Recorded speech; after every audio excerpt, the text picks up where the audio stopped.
मध्ये डेमोक्रेसीमध्ये पोलिसांच्या वर्दीला जाऊन धरणं, डोके फोडणं, हे जर अंतरवली सराटीपासूनच जर तुमच्या पक्षानं विचार केला असता की योग्य भूमिका घेतली पाहिजे।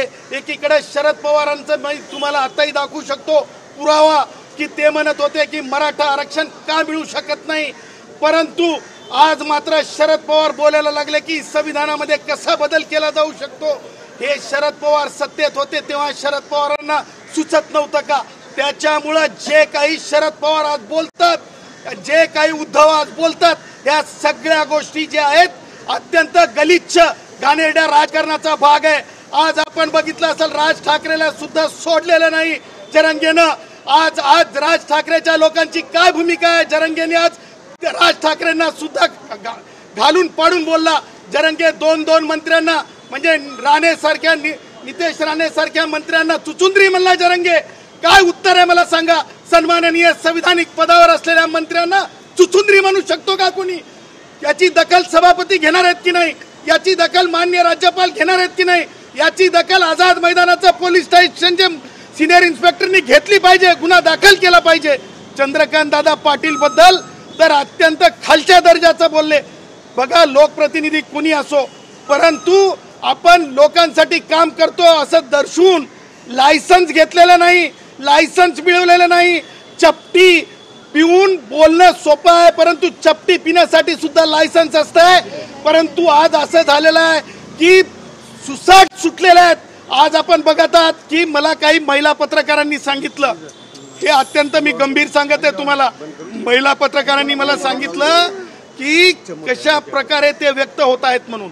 आणि व्यक्त होण्याची प्रक्रिया अशी आहे की एका महिला भगिनी पत्रकारेला जे आहे कशा प्रकारे तिच्या सोबत म्हणजे ज्या प्रकारे म्हणजे अपमानित केलं, ती महिला पत्रकार एका आपल्या कॅमेरामॅनला घेऊन रेल्वे स्टेशन पर्यंत जावं लागलं। लोकांमध्ये भानच राहिलेलं नव्हतं।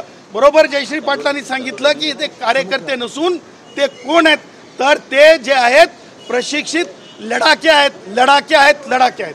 आपण जर बघितलं मनोज जरांगे पाटील त्या ठिकाणी ते पाणी देखील पिणार नाहीत आणि एक दिवस पुन्हा एकदा वाढून। मी तुम्हाला सांगायलो, जर एखादा माणूस उपोषणाला बसत असेल तर कायदेशीर प्रक्रिया हीच आहे की वैद्यकीय अधिकाऱ्यांना जाऊन शासनाच्या तपासलं पाहिजे। जरंग्या उपोषण करतंय हे कशावरून? जरंग्या उपाशी आहे हे कशावरून?